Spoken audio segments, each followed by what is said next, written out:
Hello friends, welcome back in a new video, and today we are going to talk on mutable data types in Python. So I think in one of my previous video we talk about data types where we discuss on integers, uh, integer strings and floats. So I think this was the fourth video. Now these data types are known as immutable data types, and in Python when we talk about mutable data types, there are these data types that are those data types whose value can be changed after they are created. So and these data types are known as, like, we are having the list, dictionaries and set. And in today's video we are going to talk on list. So get set.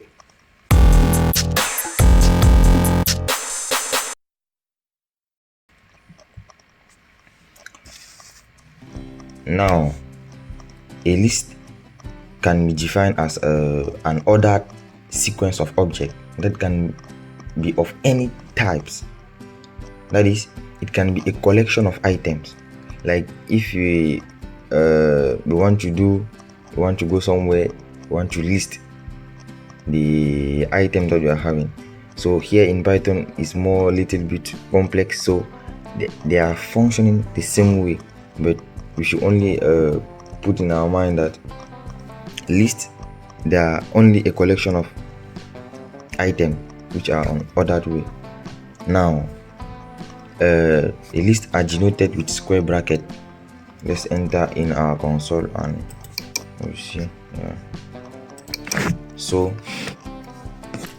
list in Python are denoted with square brackets.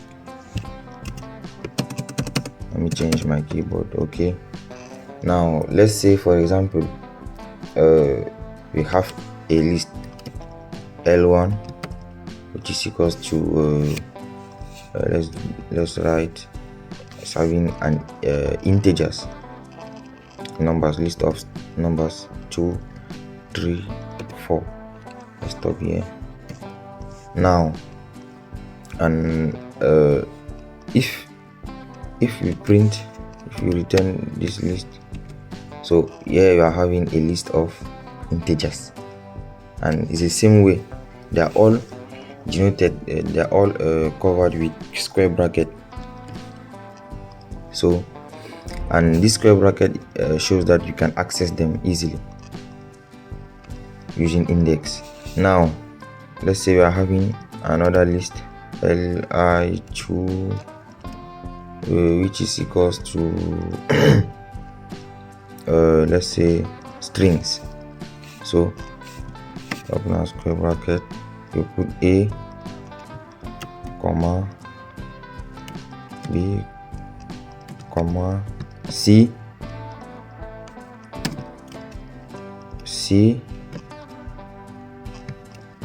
comma. Now if you close, no, you should remove the comma since you are not having another value. Now if I just return L2, so here you are seeing that we can still have a list of strings. Now you can still concatenate two lists, so we mix, let's say li1, let's say li3. A list is a collection of items, so it can be of any type. Here let's say li3 is equals to li plus li2.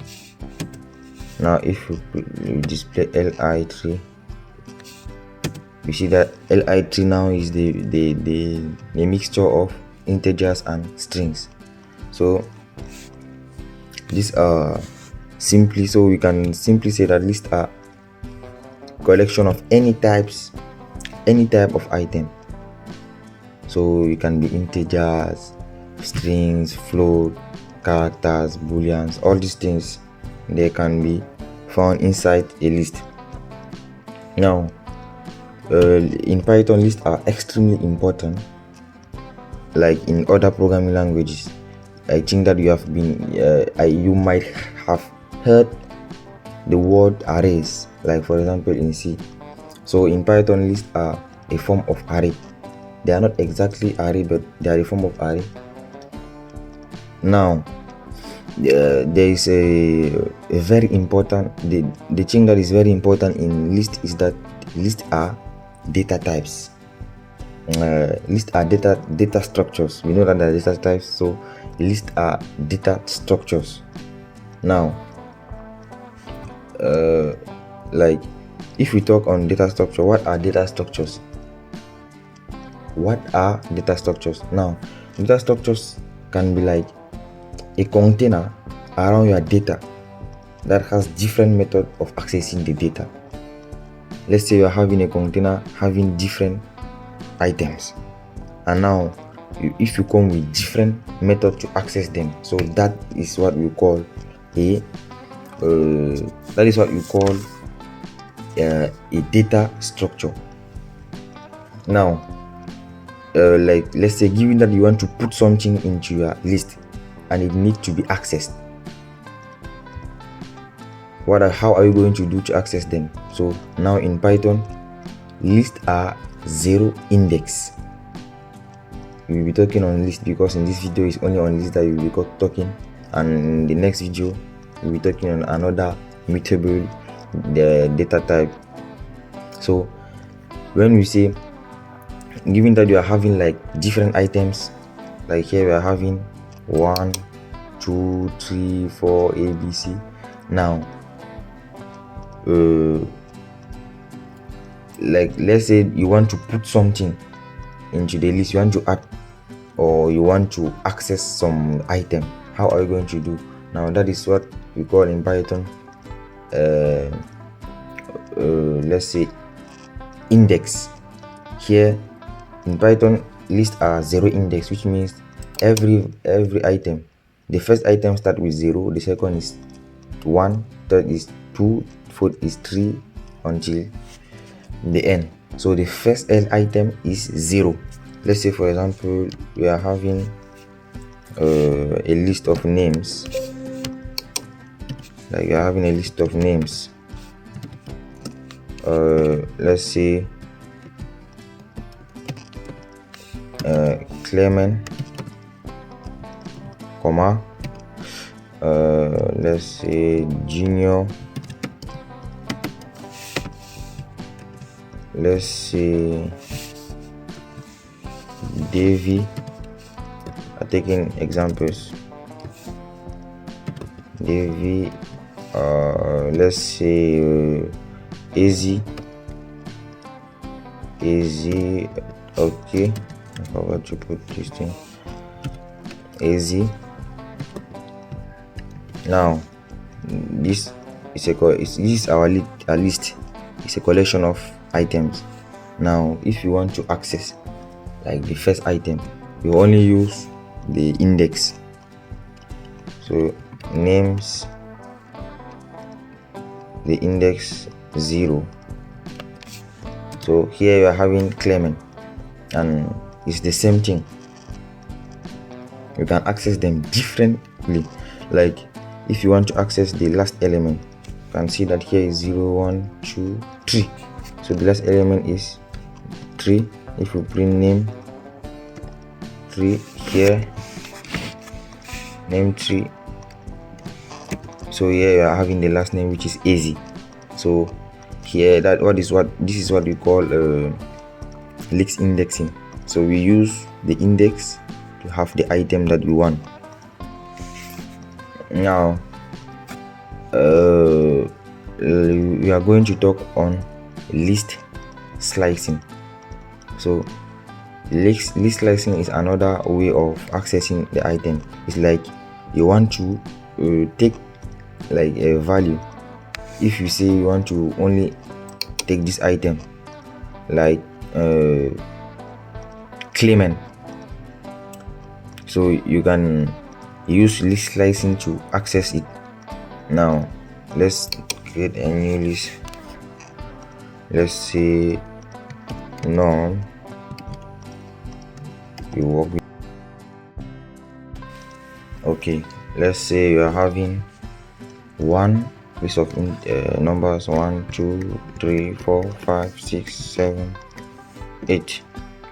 Let's stop 7 for it to be easy. Now if we try to print it, the return you're having, so you have created our list of integers. Now if you want to access our list, if you want to access items in our list using list slicing, as I said, list slicing will help you to access another way. For example, if you want to access let's say num, if you write here, so if you put like the first value here, we put 1, for example, you put semicolon, you put 4. Now if you print, so here we see that we have taken a certain value. We started from 1 to 4, so here we are having 2, 3 and 4, because here is the 0 index. We started directly with the first value from 1 to 4. This one implies from 1 to 4. Here is the starting value and here is the stopping value. And there's again another parameter where we will talk on the space. So the space, like the order, if you are to jump one element before taking, or that one we call the last parameter. Now here we took 1 to 4, which means here is 0, 1 is 2, we took 2 here, 3 and 4, we stopped to 4. And it's the same thing if you write num and we slice, we say from 0 to, let's say 7, from 0 to the end, so here we are having all the list indication. And it's the same thing, this one can be written as num to dot, and so here we said that we are starting from 0 to 0, nothing to nothing. So you come here and take all the list. Here is another way to access or take a collection of the list in question. Now, given that we know how to slice, now we can still use the order.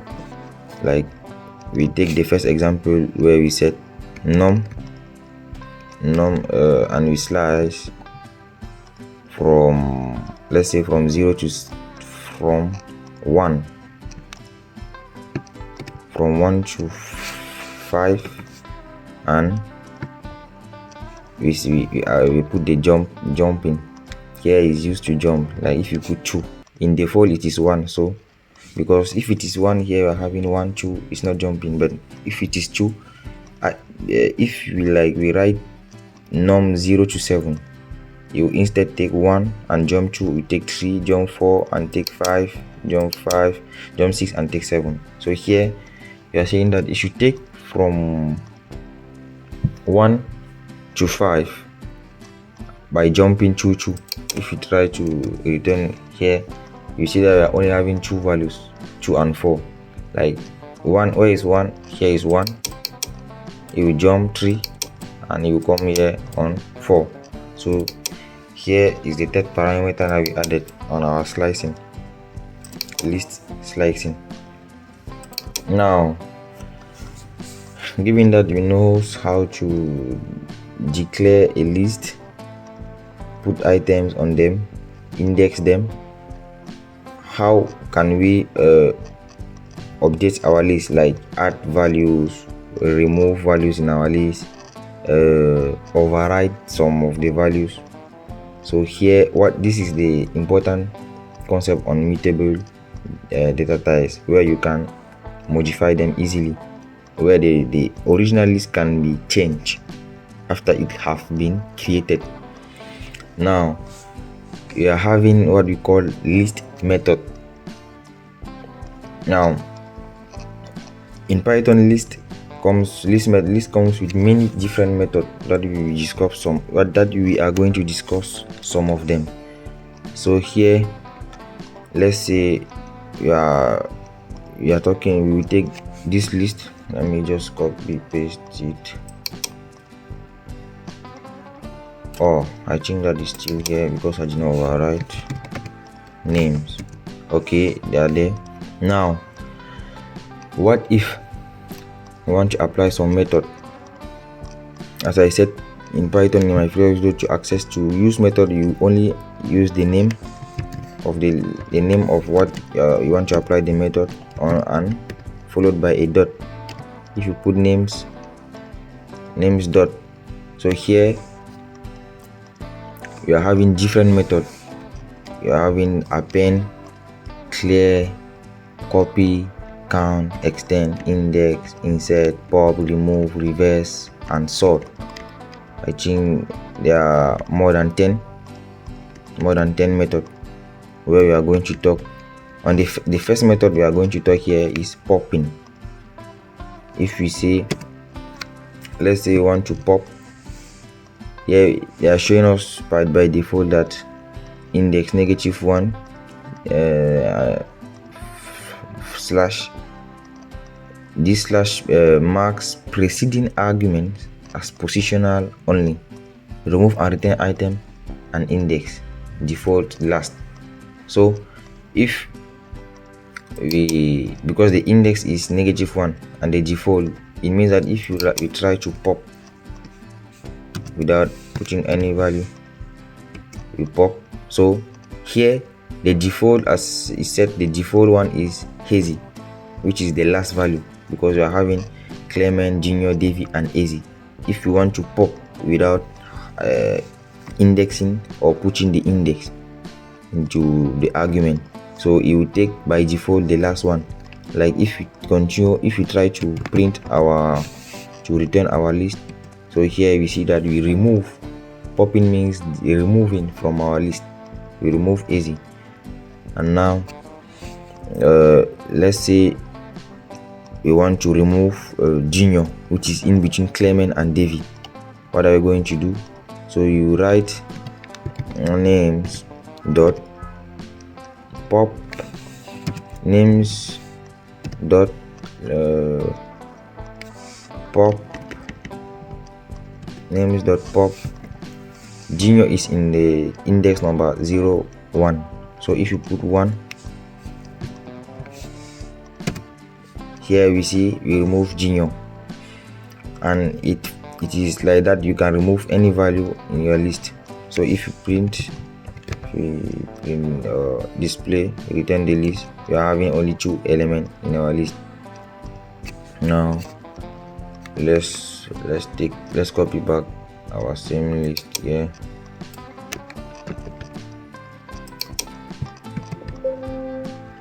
Oh, did not copy.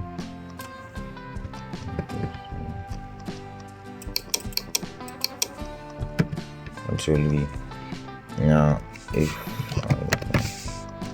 okay, you are having the same list. Now the second method that you are going to talk here is we talk on count, whereas the count method is used to count the number of items we are having in our list. Let's say here by default, if you see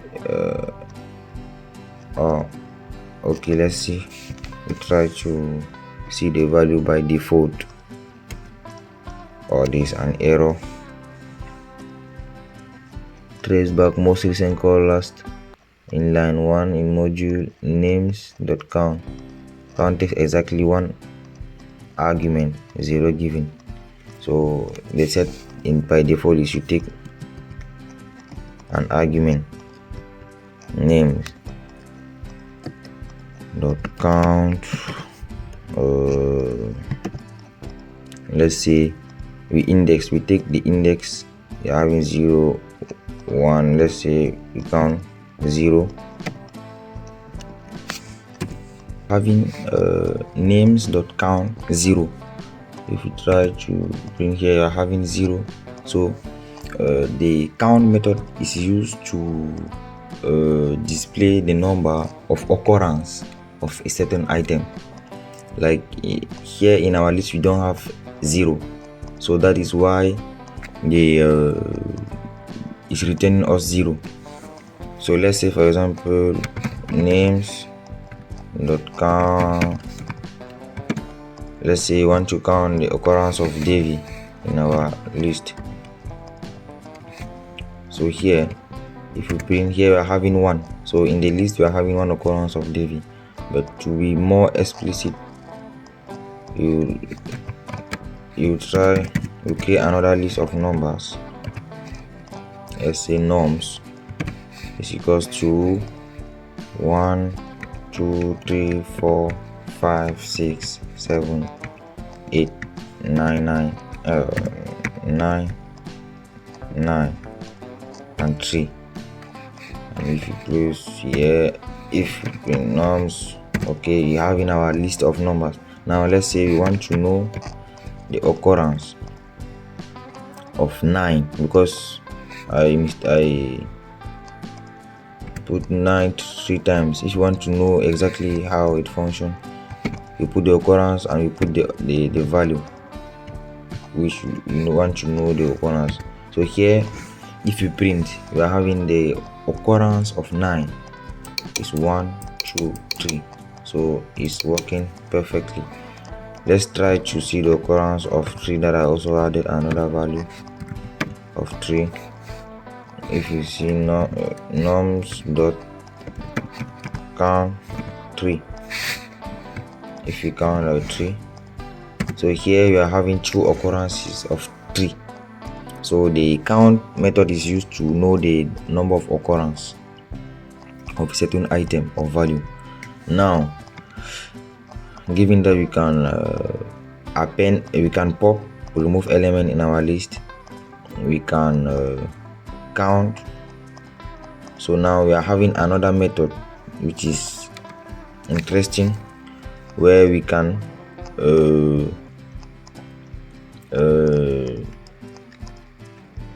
add element in our list. Like now we are having a normal list norms. If you want to add, let's say 10, you can say norms dot append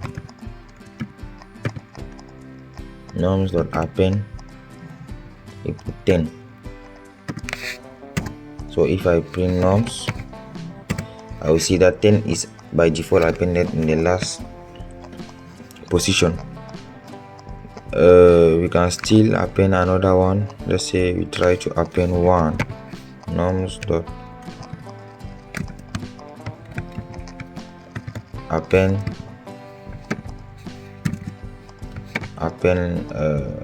1. So here, if I print norms, I see that 1 is still in the last.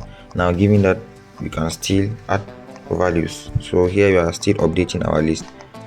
Now there's another method known as the sorting. See, since here our list is not in order, you are having 1 at the end, 1 beginning. You want it to be in an order, so you use the sort. You use the sort method dot sort. If you sort the list by default, here if I print the norms, so I see here the one that was here at the end came accordingly here. 1 came up, 2, 3, 3. The 3 that was still here came down. So it sort our list successfully. Now we can also use another method known as a reverse, where it will reverse our list. This is it here, reverse. So you don't need to pass any argument.